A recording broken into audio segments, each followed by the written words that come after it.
Welcome to the Analytics Power Hour. Analytics topics covered conversationally and sometimes with explicit language. Hey everybody, welcome. It's the Analytics Power Hour. This is episode 285. For some reason, I have always been Bayesian when it comes to statistics. I didn't arrive there on purpose. It was just sort of intuitive. And I also wasn't paying super close attention to my priors along the way, so who knows really how I ended up this way. And on this episode, we're going to do something incredibly brave and slightly reckless. We're going to talk about Bayesian statistics without scaring anyone who doesn't have a PhD. And if you do have a PhD, keep a stress ball handy. It might get turbulent. But before we get into it, let me introduce my co-hosts. Mo Kiss, how are you? I'm good. Thanks for asking. Nice. I'm hoping you'll be my buddy on this episode. And Tim Wilson, how you doing? I'm going great. I've never come right out and asked you, Tim, but are you or have you ever been a frequentist? It beats the hell out of me. Okay. I live my life for p-values that are less than 0.05. So that sounds like something a frequentist with. Anyways, I don't know. Okay, I'm Michael Helblich. Well, we needed a guest, someone whose work we've been appreciating for years now in the area of media mix modeling. Michael Kaminsky is the co-CEO of Recast. He's also one of the organizers of the locally optimistic Slack community. And he was previously a guest on episode 232, and now he is back once again. Welcome back to the show, Michael. So glad to be back. Thanks for having me. Really excited for this one. So you heard Tim say it. He is a huge fan of p-values and hacking them to get the answers he wants. Why is he wrong? No, I'm just kidding. No, we're going to talk about Bayes. So maybe just start in on sort of a little bit of an explainer into Bayesian statistics. Yeah. So this is a great question. So there's a lot of different directions that we can take the conversation. I'll try to do a little bit of an overview of how I think about Bayesian statistics and how this fits into the sort of universe of different types of analytical strategies that people might take. So maybe we'll start with a little bit of history. So people, I think today hear Bayesian statistics, and if you came up through college and maybe graduate degrees like I did, Bayesian statistics sounds like a new thing, right? You maybe didn't learn about this in university. When I took statistics classes and econometrics classes in university, never talked about Bayes, never really talked about Bayes' theorem. And so when I first started hearing about it, I was like, oh, this is some new thing that people invented. But that's not really true, right? If we think back about the history of probability and statistics, Bayesian quote unquote statistics is sort of the original type of statistics, right? It's a very sort of really simple mathematical approach to thinking about how do we calculate probabilities, right? How do we estimate the probability of something happening in the future? And really it's the frequentist approach, largely spearheaded by this guy R.A. Fisher around the turn of the 20th century. That was sort of the new statistics at the time. And because this frequentist approach was very convenient for a lot of important questions that were relevant at the time, it really gained a whole ton of popularity. But Bayesian statistics has been around for a very, very long time. It's sort of the original type of statistics, if we want to call it that. But it has been resurging in popularity in recent years for some very specific technical reasons, which we might get into later. So what is the idea behind Bayesian statistics, right? The way that I like to think about it is that Bayesians tend to think from simulations, right? Where what we want to do is, in general, as a Bayesian, is we want to build a model that describes the world. And here, model, you can generally think about it as simulation. I want to build a simulation that I think describes the world. What are the rules of the natural universe of the thing that I am trying to model?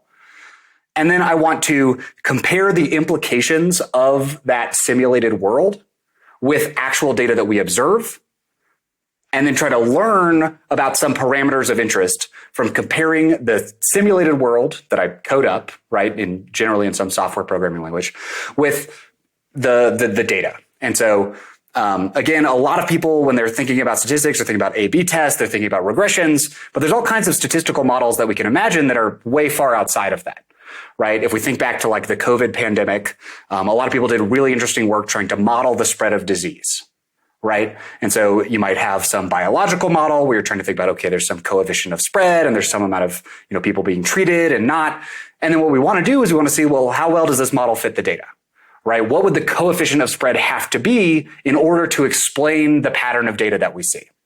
That is a very natural Bayesian approach to statistics. We're going to start with some model informed by science, informed by our understanding of the world, and we're going to compare the implications of that model with data that we actually observe, and then use that to infer things about some parameter of interest.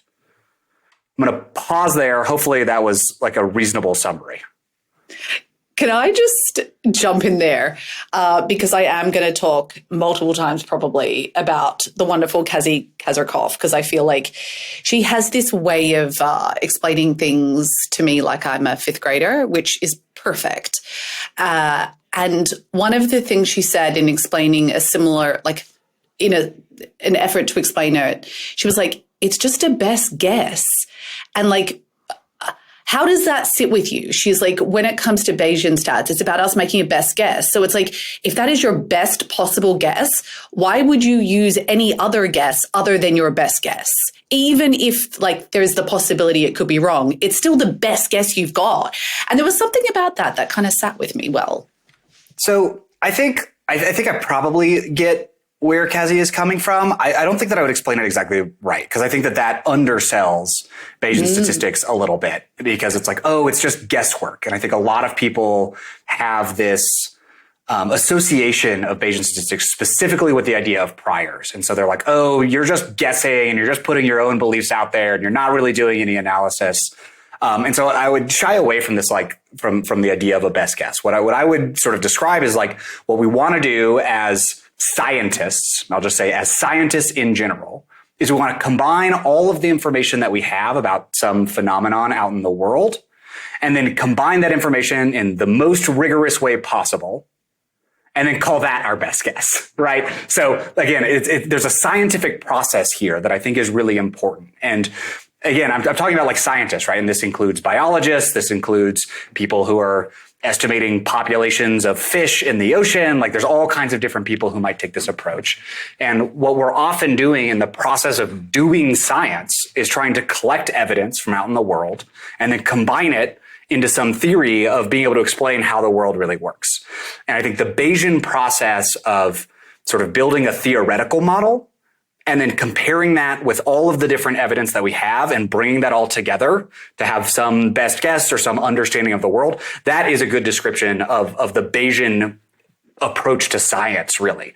So I think there is a part where it's a best guess, but it's not just a best guess, right? It's a strategy and really like a really principled approach to combining information that yields the best guess based on all of that information that we have. So when the contrast between frequentist and Bayesian, and I feel like you started to hit a couple of things, and I will throw in a plug because I thought my first run at trying to understand Bayesian was reading a book that was called The Theory That Would Not Die, How Bayes' Rule Cracked the Enigma Code, hunted down Russian submarines, and emerged triumphant from 2 centuries of controversy. And what you said was kind of like the one main thing I took away from it was this is not new. And it's called Bayes, like it's named after Bayes' theorem from Thomas Bayes from however long ago. But you started to say that when what Fisher came up with, that is kind of, I guess, sort of the frequentist world, that it's kind of computationally simpler, but relies on, for frequentist statistics to work, the shortcuts or the less computationally intensive aspects of that approach do rely on some underlying assumptions being true that in the past, when you go that route, you say, well, I don't have a strong enough reason to think they're not true, so I'm going to accept them as true and then kind of calculate. I mean, I think it is worth talking about what the frequentist world misses, and part of what you were leaning towards was some technological or computationally. One is more computationally intensive than the other. Yeah, and I know it didn't end with a question, but I think I'm kind of confused.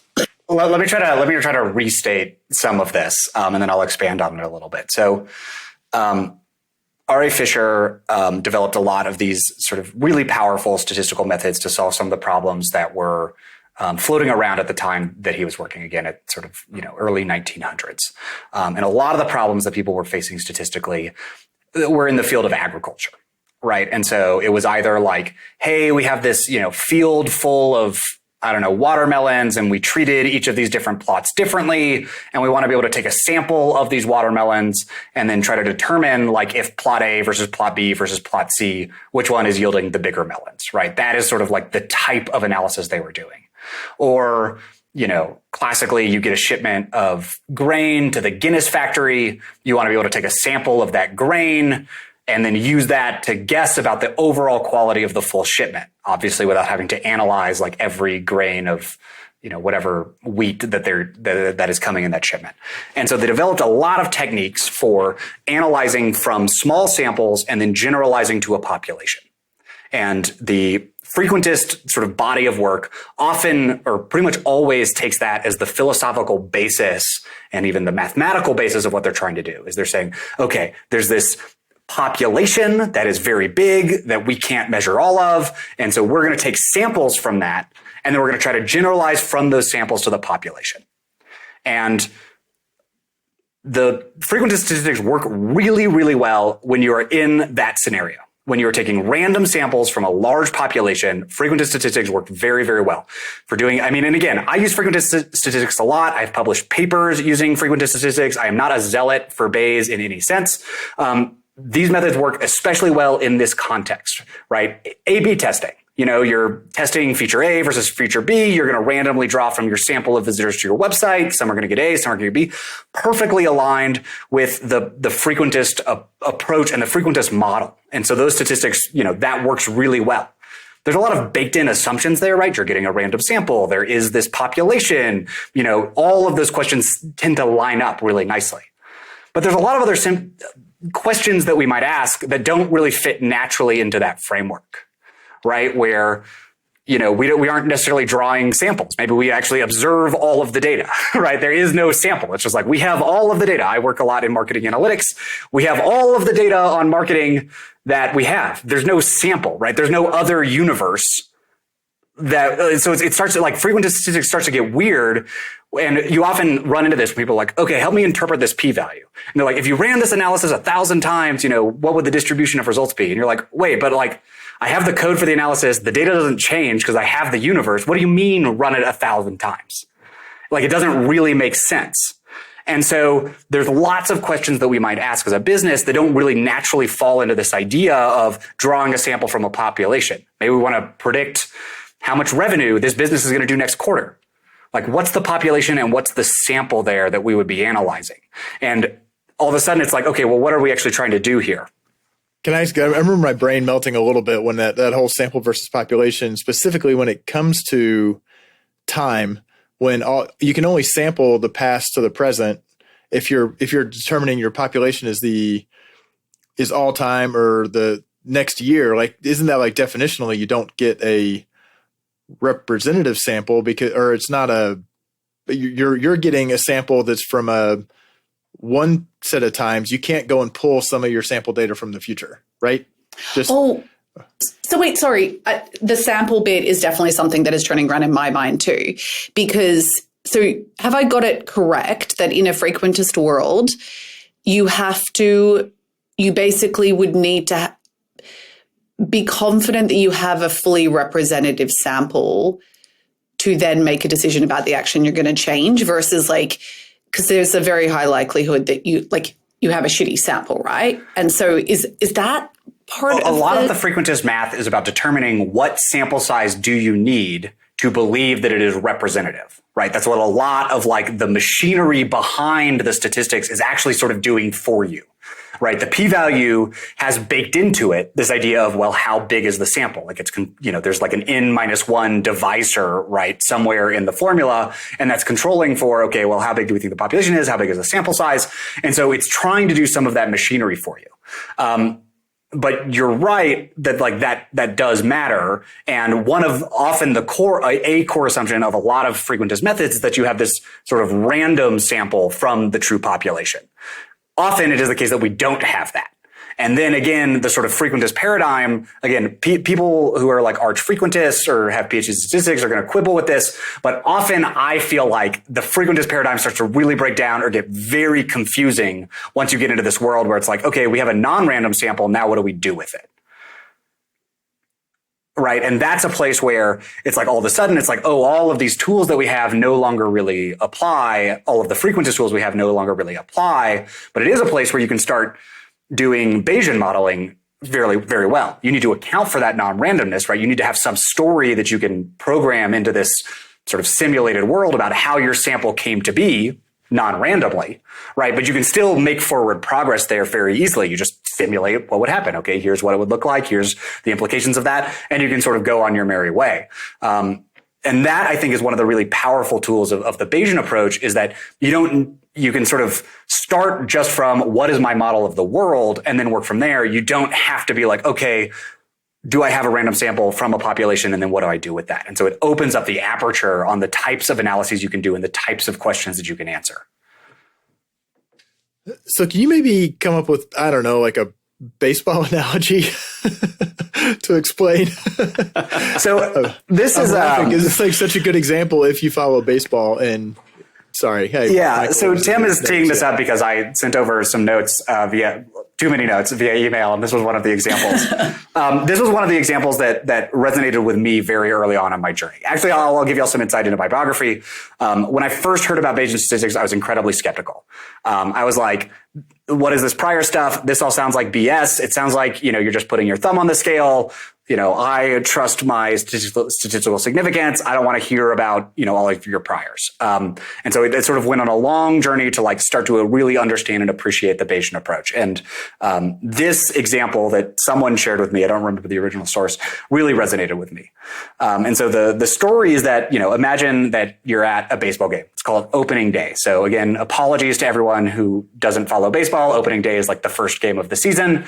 And you watch some batter come up to bat. Batters generally bat about 4 times in one game. And you see this batter get a hit 4 out of 4 times, right? So they are batting an average of 1,000 on this opening game.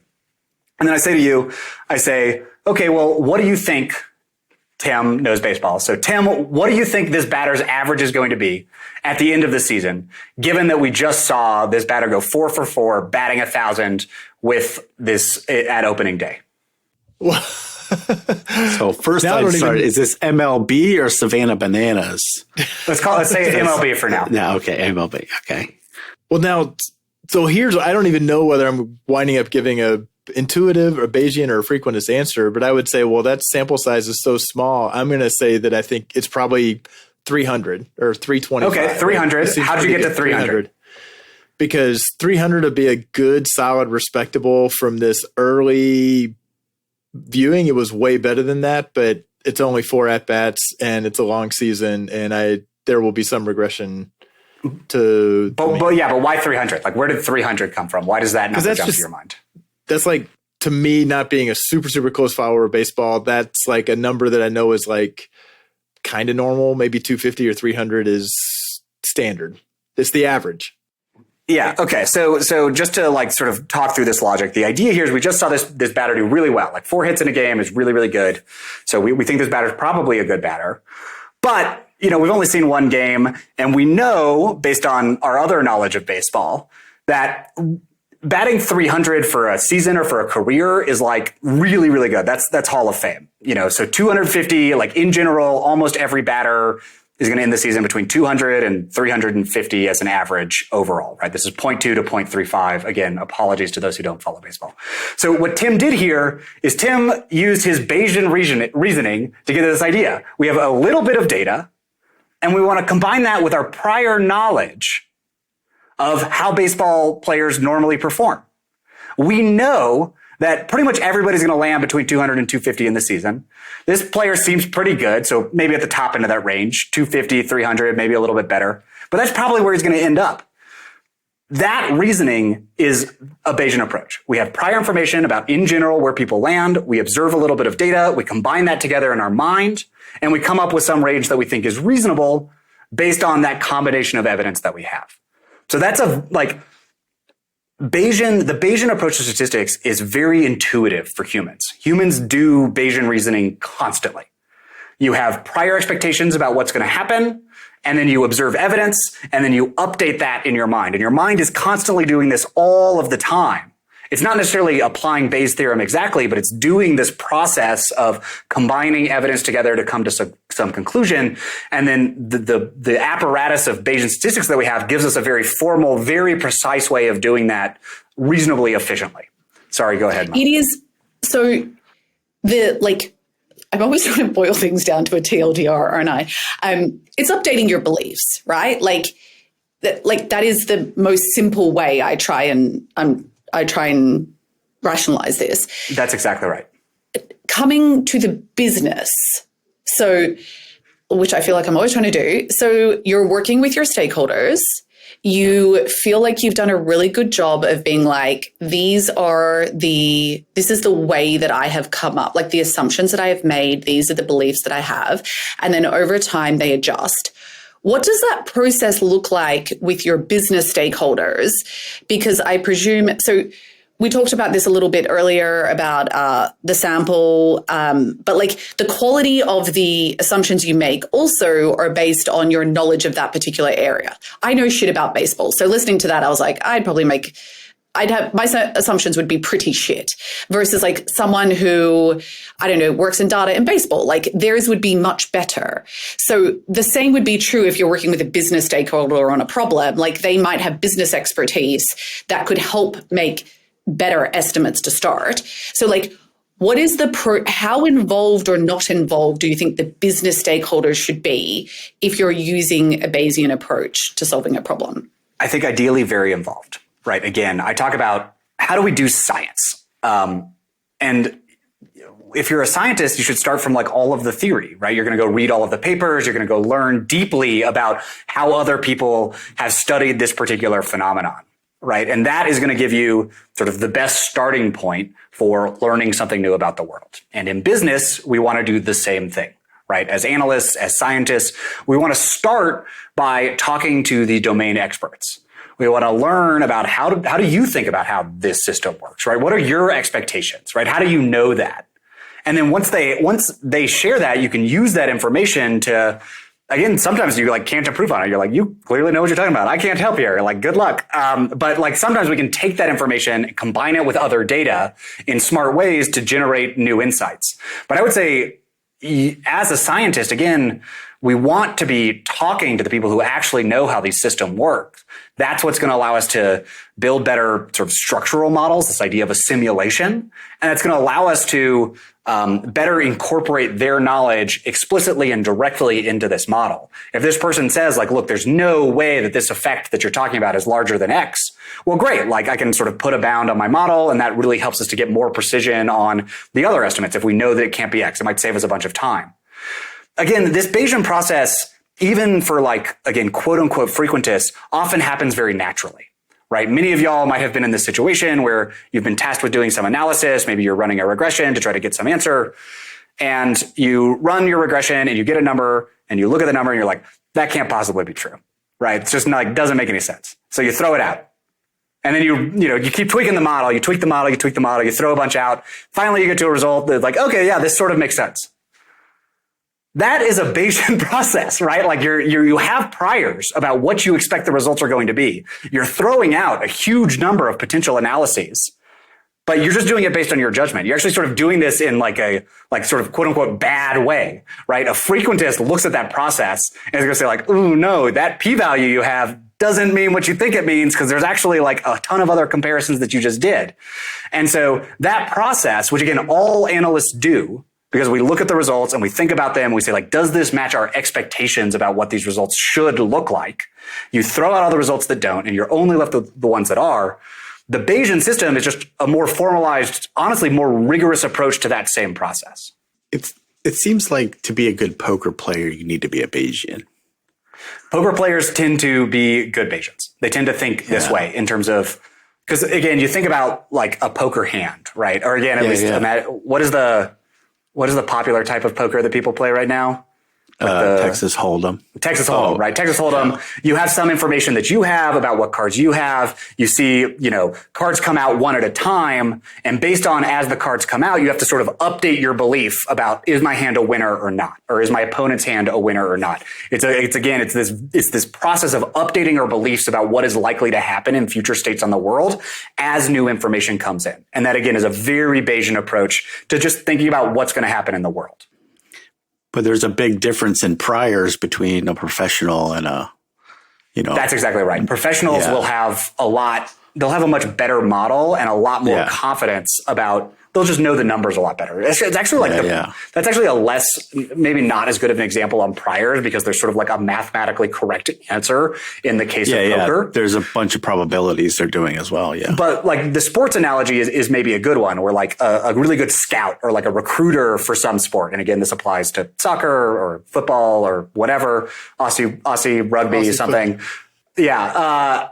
That like those scouts might have much better expectations on how well this player is going to perform because they've seen so many others, they've studied it so much. They're going to have a much better prior on the future career trajectory of some player than I will because I don't know as much about that sport and I'm not a trained scout. And so experts can have a lot better guesses about future outcomes and a lot stronger beliefs because of all of that expertise that they have.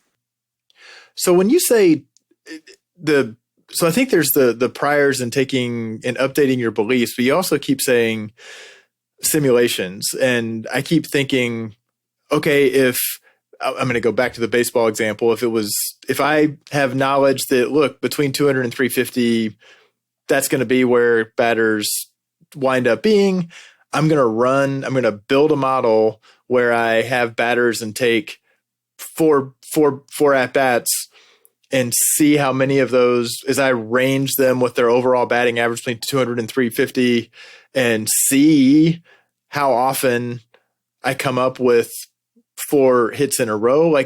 Is there literally simulations like you're picking? That is literally how I would do it.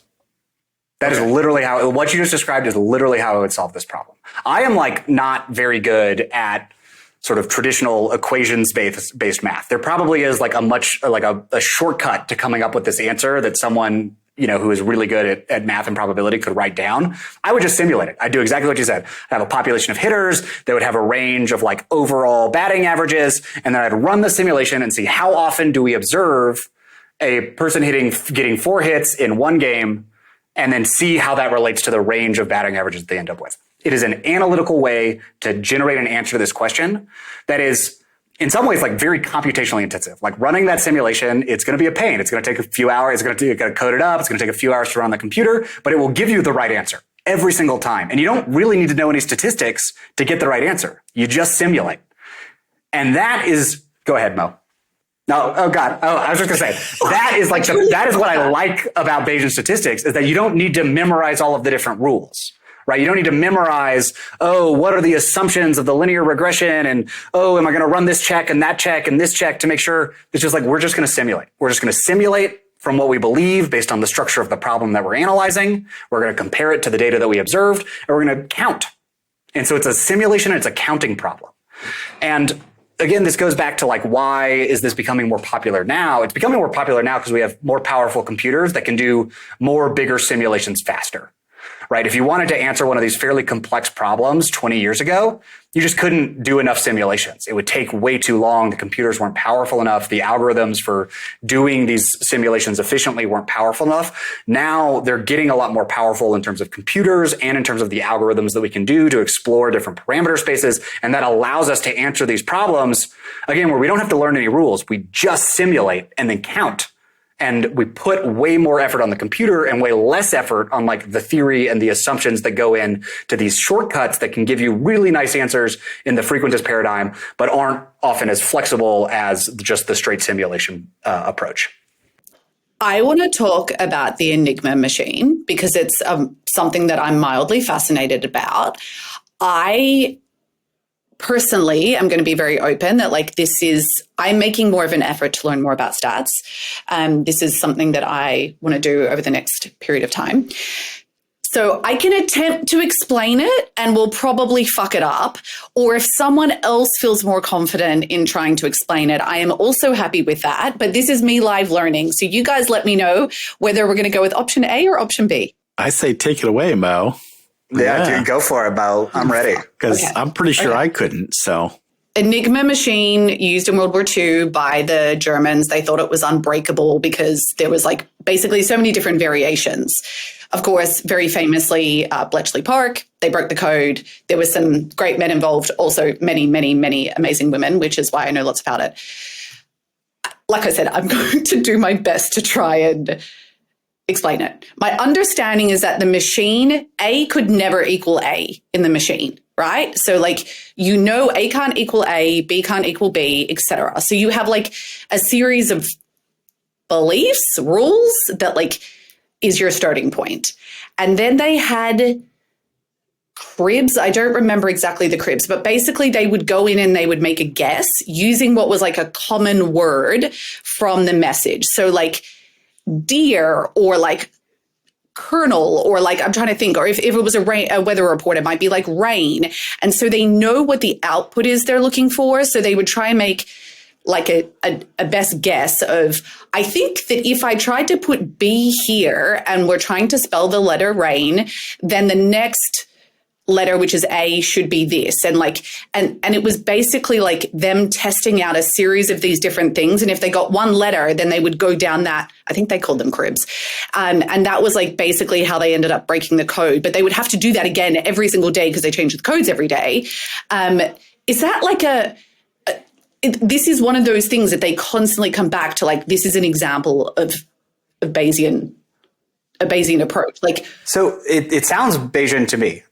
Right. Because basically, so let me again try to just re-describe in my words what you're describing. I am not an expert on this, but like the intuition behind this makes sense. Is so we have some model of how, like, we're English, right? We have some model of how German works, of the frequency of different words, the frequency of different letter pairings, certain common words, certain common patterns that we're going to look for. And then what we're going to do is we're going to throw a ton of computation at the problem. And we're just going to say, look, we're going to run all of the different combinations as fast as we can. And we're going to see, based on the expected distribution of certain, like, again, letter combinations, under a bunch of different assumptions, these are the parameters in the model, right? How often do these expected combinations come up under these different parameters? And that lets us back into the idea of, okay, well, the patterns work out such that, like, this is probably the cipher. And so again, like, I don't even actually really know exactly how you would say, like, oh, this is Bayes' theorem applied here. But this idea of, we're just going to look for patterns and we're going to run all of the compute and count the things up. And that's going to give us some indicator of what's most likely. That, again, is just, it's a very Bayesian feel to the type of analysis that we're talking about. Okay. So everyone has homework. But my understanding is they did start with people doing this, and then the Enigma machine ended up taking over. Yeah. I mean, that's in the title of the book. I don't remember the details of the one that somehow Bayes' rule helped crack the Enigma code, but you gave them, I don't remember how they said that worked. There's probably something to it where it's like, because like the total number of combinations is too big. And so you have to smartly guess what is the next combination that you're going to check. Like, what is most likely based on the information on, like, the things that we have done so far.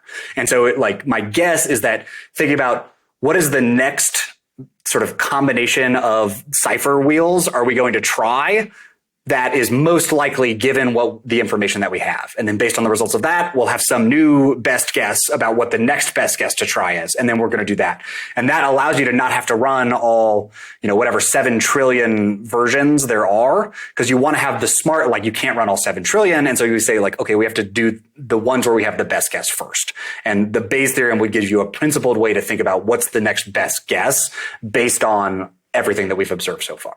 Okay, so now to go down another complete rabbit hole, because that's what I like to do, is like, what are all the questions that I have on this topic? Let's talk a little bit more about bias, because I feel like, is that where everyone gets into like tiffs about this, where like the Bayesians think frequentists have like more bias issues when it comes to selection, and then the frequentists think the bias is to do with the beliefs that the Bayesians are making. Like, is that the crux of the bias debate, or is there? I feel like you're going to explain it in a much smarter way than I probably have. I'll try to jump in with like at least what I have seen, and this is also part of my personal journey, right? I talked about sort of I had this similar belief about Bayesians when I was first learning about it, where I was like, oh, you can just use priors to make the model say whatever you want. And I was like, that feels wrong, right? That's not science. You're just using your priors to make the model say whatever you want. And what I learned is that Bayesians, the response to that is they say, yes, that is true. I can use my priors to make the model say anything. Just the same way that you can run the regression 1,000 times and just select the version that you want to use. The problem is that there is no way that we can design an analysis procedure that will prevent an analyst from shaping the results. The analyst has the power to shape the results always. There is no procedure that eliminates the possibility of analyst bias. If we think that we are working with an analyst who is going to try to trick us, there's basically nothing we can do, right? The p-value is not going to prevent us from the analyst tricking us. Bayesian approach, not going to prevent us from the analyst tricking us. There is no way to get around that, right? The analyst can always bias the results. And again, those of you who are data scientists who have worked in academia or in industry, you probably feel this in your bones, right? You have run analyses different ways, and you just know that like, I can always run an analysis and make the data say anything I want. It's always possible. I'm very good at it. I can do it. So that, again, there is no procedure that will prevent that. And so if you're in a world where you're like, we have to figure out the procedure that's going to prevent that, throw it out, never going to happen. Once we're in a world where we're like, okay, we're interested in finding the truth together, then we want to start thinking about, well, what's the best way to do that? And it's totally correct that, yes, an analyst could bias the results with the priors. But a part of analyzing a Bayesian analysis is also looking at the priors. The priors shouldn't ever be hidden, right? When I am reading the results of a scientific paper, whether it's using Bayesian analysis or frequentist approach, what I'm going to be looking for is, well, what are the assumptions that's being made? Exactly what is the structure of the model being used here? How is that combining with the data that they have and generating these results? And the priors should always be a part of that, right? If you read an academic paper where people are taking a Bayesian approach, they're always going to share their priors. That is just part of understanding a Bayesian analysis. And what I tell people is that an analysis is an argument. It's not truth. And an argument, right, is up to the reader or the person sort of hearing it to make judgments. Is it a good argument or is it a bad argument? And if I see someone doing an analysis and they're taking a Bayesian approach and I don't agree with their priors, I'm like, those priors don't make any sense. It's going to be a not very compelling argument. I'm going to say like, then I'm not going to buy your results. Like the results aren't going to be convincing to me because I don't think your priors make any sense. But good analysts or good Bayesians, they're going to try to like justify their priors, right? They're going to say like, look, these are the assumptions that I'm making. Here's what it's based on. It's based on these other experiments and these other papers and this theory. Combine that with the data that we have. It's going to be limited in some way. And this is the implication on the other side, right? Once you go through that process. And maybe that's very compelling. Maybe it's not, depending on exactly what assumptions are made. But it's the totality taken together that makes it a compelling argument or not. Not does it have 2 or 3 asterisks in, table number 2. So what I don't get is, can't frequentists just solve this by also being more open about like potential misinterpretations or reasons that, I don't know, they might have run the same test 20 times but only taken one result. The fact that they took the results early, any of the ways that like you're typically p-hacking, like couldn't they just have the same thing where they're like, these are the explicit ways we could have made an error in this analysis? And then wouldn't that just like be like, great, now both methods are both great and we use one depending on which one's better for the problem we're trying to solve? I think the really good scientists do that. Right. And that's what we see. The good scientists do exactly that. And it's great. Like, I love that. Again, I am not a zealot on one side or the other. I think the good scientists do that. They admit where there is risk, where certain assumptions are potentially biasing the results. Really good scientists, again, both frequentist and Bayesian analyses, they'll run sensitivities, right? And they'll say, if this assumption that I made was different, right? If the priors were different, how much does that affect the results, right? If this assumption is different, how much does that affect the results? That's the sort of stuff that you really want to see to understand. And that's what makes for a very compelling argument. The problem comes when people think that a p-value of less than 0.05 means that something is truth, right? And that's, again, I think we all, and there's growing awareness that that's not true. People listening to this podcast probably know that that's not true. So there's growing awareness of that. But if we're taking sort of like an honest approach to science, we need to recognize that all of these different assumptions that we make are impacting the final results. We need to be transparent about what those are. We need to, in the interest of, again, getting towards truth, the scientific process, explore the implications of those different assumptions. And if we do that, like, we're going to end up closer to the truth. And again, now all of a sudden, there's not such a difference between this Bayesian approach and the frequentist approach, right? If we're doing this all very transparently, we're going to end up probably in a very similar world. I think that's, as you were saying that, I remember Matt Gershoff saying that at some point. I want to say Chelsea Parlat-Pelleriti said it as well. Like, the people who are genuinely knowledgeable, if you have enough data and you put a similar amount of rigor on it, and you have that, you're going to wind up coming up with the same answer. You don't hear people saying, well, the Bayesian says that the truth is X and the rigorous frequentist says that the truth is Y. One, neither one of them is declaring a truth.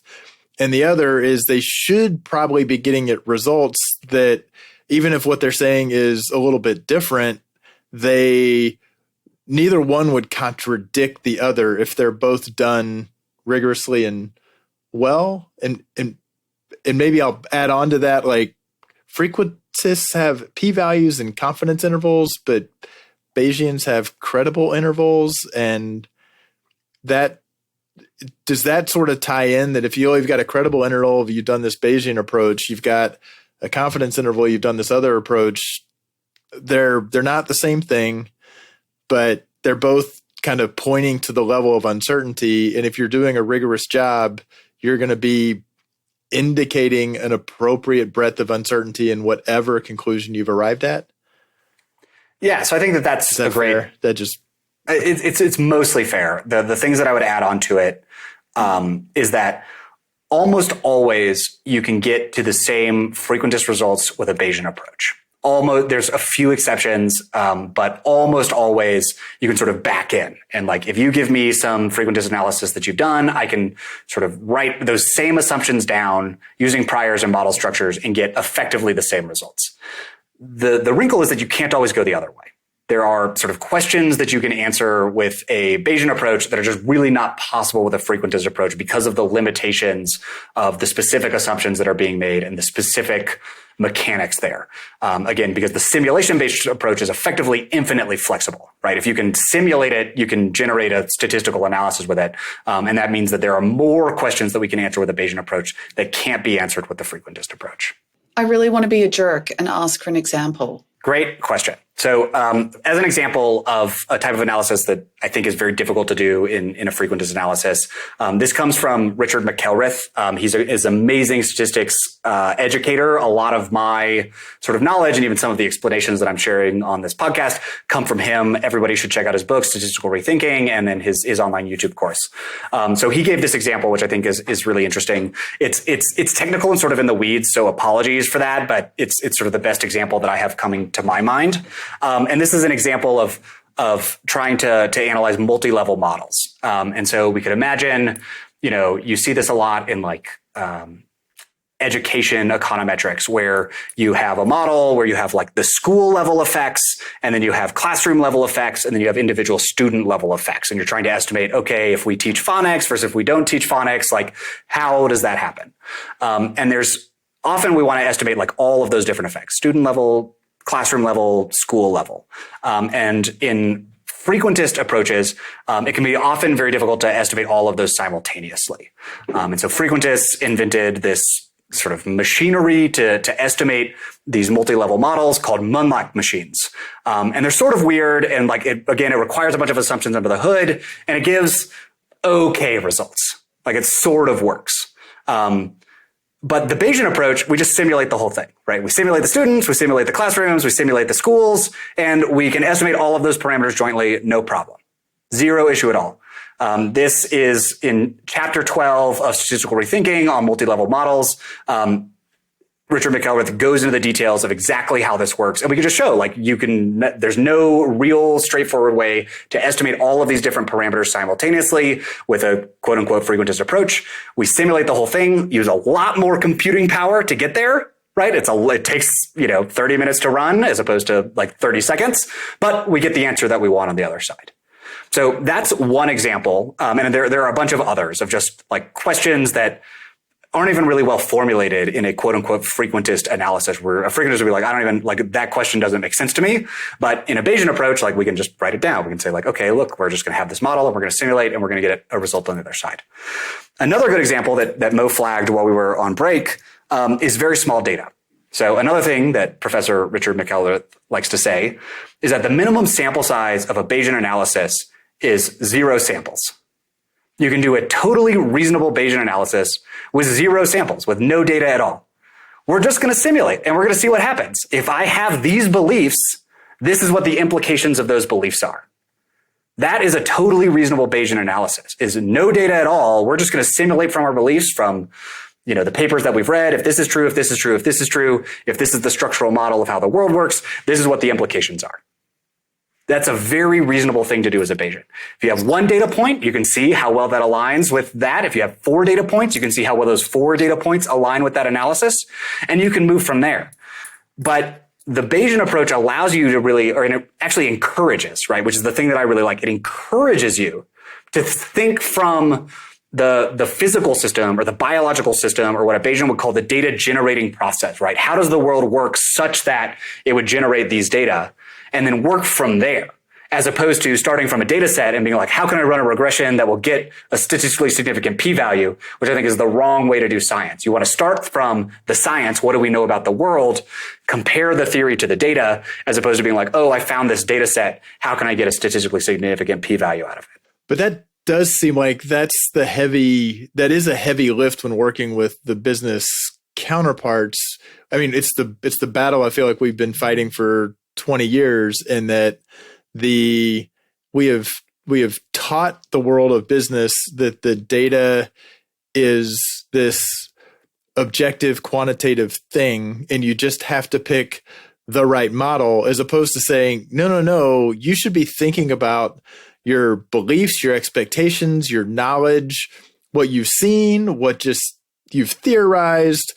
You should do all of that first, and then see like how well the data matches up with that, and then adjust it, right? I mean, Mo, it kind of gets back, I think, to your question earlier when you were bringing up like working with a business user. All of a sudden you're going to them saying, I need to tap into your knowledge. And they are saying, why? Like, my knowledge, I'm just a marketer. Why can't you just have the data give me the answer? Which I think, Michael, is where you were just landing up, because that's absolute lunacy if you actually step back and think about it, because you're leaving information on the cutting room floor. I mean, I hear both sides, right? Like, I think I talk to a lot of business people who complain about their data science team, and they're like, why does the data science team never ask me about like this section of the business that I know everything about? They come in with some presentation that has a bunch of results that like clearly don't make any sense. Like, they should have come and talked to me. So I think you get both sides. I do think that there have been some executives that have been trained into the cult of statistical significance, unfortunately, and they sort of want to turn off their brain and just allow the data to speak to them. But I actually think that if you look at especially really successful executives in practice, they don't do that. They actually are really carefully weighing the different pieces of evidence that they have. And if they see, a fourth-year analyst come in with some presentation and some analysis, and they're like, that doesn't match my expectations at all, they're going to like poke a bunch of holes in it very quickly. And that, again, is like the sort of Bayesian process at work here, being like, this analysis doesn't match all of my beliefs. Like, what could be going wrong with it? And sometimes analysts get frustrated by that, and they're like, oh, this executive doesn't listen to the data. But actually, in my experience, is that like 9 times out of 10, the executives are right. And it's the analysts that like didn't understand something or did the analysis wrong or missed some crucial assumptions. And I think that that's actually like a reasonable process. Can I walk through a real situation that is bubbling in my mind? Okay, so you have a product team. They want to build a new feature. We have all been like auto-trained. Feel free to use specific names if you want. We're not recording this, Mo. Go ahead. The best way to do that is always through an A/B test, because, that's the gold standard and we want to have as much confidence as possible in the new feature, yada, yada, yada. What I'm picking up from this conversation is that you could potentially, even if you haven't built or yet rolled out the feature, you could use a Bayesian approach to have a better understanding to how your users might respond to it. That might help you then decide whether you should do feature A or feature B or feature C. But that doesn't, I feel like working with product folk, they still come back to we need an experiment. It has to be done through an experiment. And the thing that I'm kind of reconciling or rolling around in my head right now is you could get to a decision a lot faster with a different approach that might be good enough, but then let's say we don't have any data because the feature hasn't been built. All your expectations about that feature are going to be based on previous features, right? And how they performed. Are you not just going to potentially then end up with a very average assumption of how it might perform, which is potentially not reflective of a new feature? Okay, so I think this is a really interesting topic, and there's a bunch of different directions that we can go. And I would say that everything you're describing sounds very reasonable. And what I would say is that you should design your decision-making approach based on what you're trying to achieve as a business. And this, again, is another place where I think Bayesians do really well. Bayesians care a lot about decision-making, right? How do we make good decisions, and how do we weigh the trade-offs of different decisions? And this, again, is they're obsessed with uncertainty. And this is one of the reasons, is because you can take the full distribution of your estimated parameters and then plug that through some decision-making process and then evaluate on the other side. How much would we regret making a wrong decision, right? How much profit is this going to generate on average? And the framework allows you to do that in a really nice and convenient way. And so that's one nice thing. If I was giving advice to you or to this product team, is I would say, set up your decision-making process to optimize for whatever it is, the thing that you care about. You could imagine a product team saying, look, all that we care about is not making a huge mistake. And so we're going to design tests that are only going to rule out huge mistakes. We're probably going to release a bunch of stuff that isn't actually better than the old stuff. That's fine. We're fine with that. We're going to design our decision-making procedure. And again, we can set up our Bayesian framework to do this such that we run a lot of very small tests. And we're going to power these tests just to be able to rule out the very bad errors. And everything else is just going to go through. You could have a different decision-making procedure that goes the opposite directions. We only care about winners. Everything that isn't a huge winner, we're going to throw out. And you can sort of flexibly design your statistical analysis of these different experiments that you're going to run to optimize for whatever it is, the thing that you care about. And that's all, again, I think totally reasonable. We don't have to have the perfect A/B test, 50-50 split, statistically significant. We can do a bunch of other stuff that isn't that and still have a very reasonable business outcome. But we need to use our business judgment to decide what that is. And then we can make the statistics sort of do whatever we want. Another good place this is another good example of where Bayesian statistics can be a nice add-on is we know in A/B tests, there's this problem of the winner's curse. Which is to say that businesses that run lots of A/B tests will get a bunch of winners that actually aren't very good. And there's a bunch of reasons why this happens, but it has to do with eventually if you run enough tests and you only select the statistically significant ones of those, a bunch of those aren't going to be actual true winners, right? Again, because of false positive rates, this should be fairly intuitive. You can apply a Bayesian prior to your test results to sort of account for that. And so look, we're going to actually make sure that tests get even further, right? There's even more signal than what would be implied by a normal sort of traditional one-off A/B test to try to account for the winner's curse. That's, again, very reasonable thing to do. You can make that as strong or as weak as you want. but it allows you to take your information from previous tests, from your own business judgment, from, the cost of releasing something bad, and then pull that together into one single decision. And the Bayesian approach gives you a nice framework for being able to do that. All right. We do have to start to wrap up. Who could have predicted that would happen? This is good. Really good. My mind is going a lot faster than it was when we started. And so I'm thinking about a lot of different applications. So this is awesome. Thank you, Michael. And now it's time for a quick break with our friend, Michael Kaminsky. Think of that. From Recast. They are the media mix modeling and GeoLift platform, helping teams forecast accurately and make better decisions. I can't wait to see what you have to share with us this time, which is a marketing science bite-sized lesson to help us all measure smarter. Take it away, Michael. And this is pre-recorded, Michael. Causality is a complex topic with deep philosophical roots. Determining or proving causality is notoriously difficult, and in the context of analytics, there's lots of confusion about what we mean by causality at all and how to determine if we found it. Because of the correlation versus causation problem, simply being able to predict what will happen in some system is not enough to demonstrate causality. That's because if the system is stable, you can use correlations to make very good predictions. So predictions alone are not good indications of a good causal model. To demonstrate that our model is causal, we have to be able to forecast accurately when there's an intervention. This is the core of the philosophy of causality in the sciences. In the chemistry lab, if we can consistently predict what will happen when mixing different compounds together, we likely have a good understanding of the underlying causal mechanics. And in business, we should think the same way. We can demonstrate that we understand causality when we can intervene on some system and still predict what will happen. By combining research and analysis with taking action, we can validate our understanding of causality and actually make our business better at the same time. Remember, you can't demonstrate causality from the armchair. You have to make a falsifiable prediction and then actually go out in the world and take action. All right. Thanks, Michael. And for those who haven't heard, our friends at Recast just launched their new incrementality testing platform, GeoLift, by Recast. It's a simple, powerful way for marketing and data teams to measure the true impact of their advertising spend. And even better, you can use it completely free for 6 months. Just visit getrecast.com/GeoLift. That's getrecast.com/GeoLift to start your trial today. All right.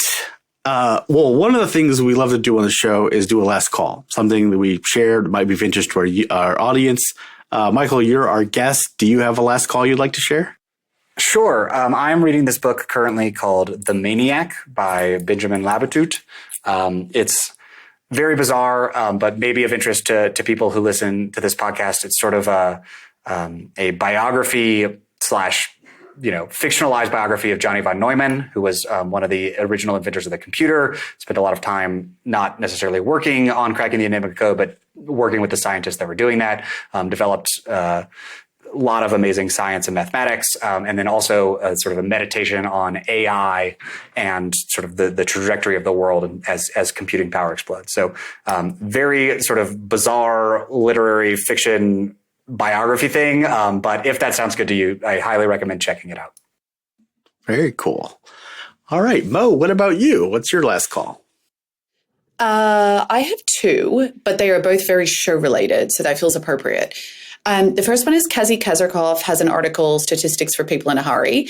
It leans very heavily on the frequentist side, but the favorite thing in my life at the moment is that she also does an audio version where she reads out the article she's written, which I adore because she is a very witty human. And so getting to hear her read it, you can definitely appreciate the wit a bit more. But also just on the Enigma code, if you want to read something for fun, it is not a science book. It is, I think they call it historical fiction. So it's based largely on a lot of historical events, but it's totally fiction with maybe some characters inspired by people in history. One that I really enjoyed was called The Rose Code, which was about the Enigma and the women who worked at Bletchley Park. The author is Kate Quinn, and she does these amazing historical fiction books that are just actually enjoyable to read, but you get to know, I don't know, a little bit about a topic or a time in history that you wouldn't have known about otherwise.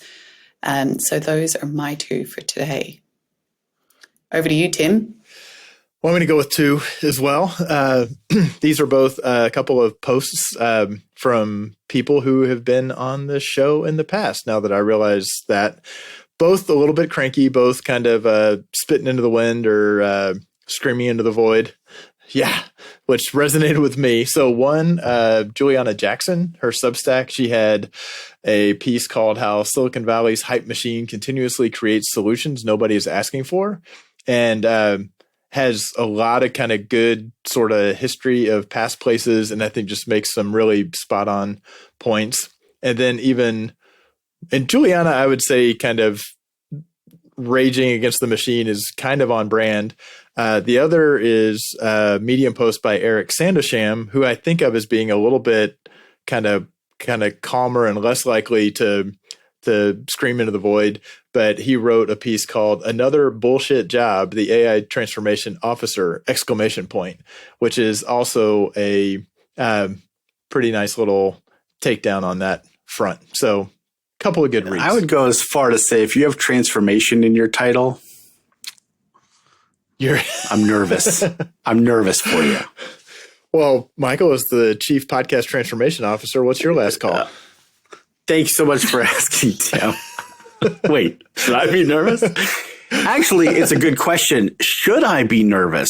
A lot of people are nervous about AI and what it's going to take our jobs or whatever. And so to that end, Cedric Chin over at Common Cog wrote something which I really like, and I'm passing out to everybody I run into who expresses those concerns. It's called A Letter to a Young Person Worrying About AI. And it's an excellent read, as well as being Bayesian in its approach. I realize now after the fact, which is, cool tie into the show. Anyways, I highly recommend it because I think we're all having that conversation about where's AI going? What's it going to be like in 5 years? Are we all going to, work on robot repair and stuff like that in 3 or 4 months from now? Whatever the case may be. So that's a really good one. All right. As you've been listening, you've probably been thinking, oh, wow, this is a topic that I had never thought about before, or I want to learn more about. We'd love to hear from you. And the best way to do that is to reach out to us. And you can do that on the Measure Slack chat group or on LinkedIn or by email at contact@analyticshour.io. And obviously, we'd love it if you left us a review or a rating on your favorite platform where you listen to podcasts. That's something we always appreciate hearing from you as well. And if you're a huge fan of the show and you want to show it to the rest of the world, we've got stickers.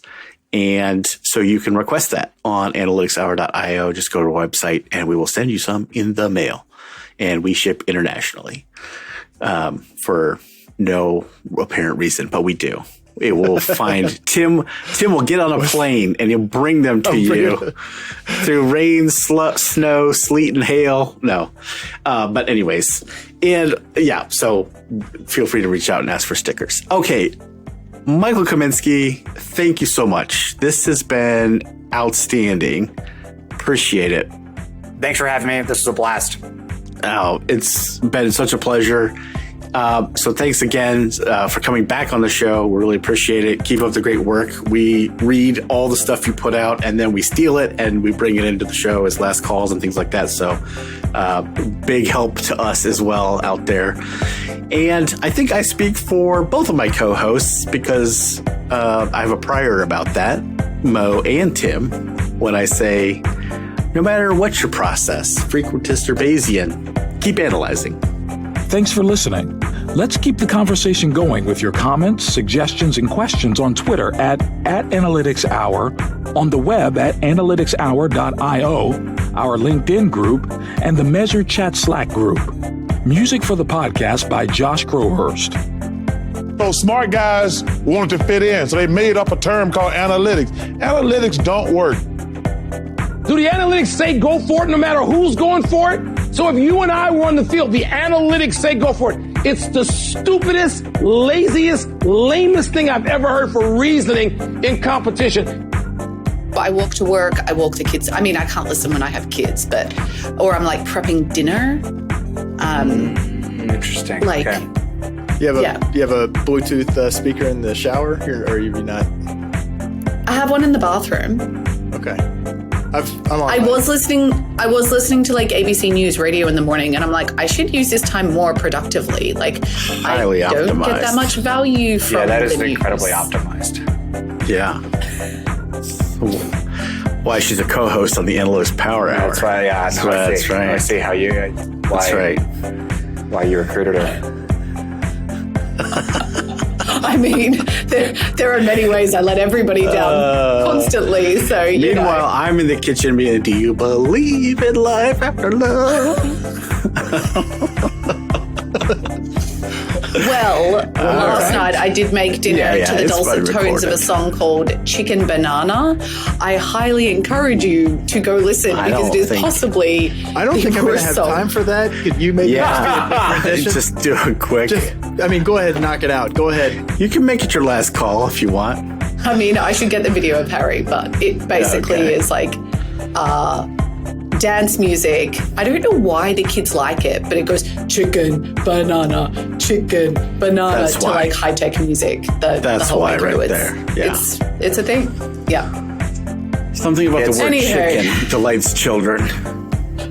Really? Wait. So actually, are we doing? Is this video? Do we do video or is this audio? So, only? yeah, so we It's do on the record checklist. You're it. getting ahead of yourself. Yeah. Oh, we might have changed the checklist Well, since you were he's very last on. sweaty. But Yeah, we I just won't. want to confirm. We won't release the entire Okay, do I have episode, a but massive lag? we typically will do shorts. So there'll be snippets that we'll take out, and those will have video. But the whole show we do Okay. not do video. All right, I'm gonna keep the shirt on for now, but I might beg off. Yeah, that's to- fine. to remove It's the fine. collar shirt Whatever you have to do, halfway and we through. won't. I won't be fully shirtless. I have an undershirt Yeah, on, but that's fine. All right, so I there's try to use that. the collared shirt for Oh, public appearances. So- that is not where I thought this was going.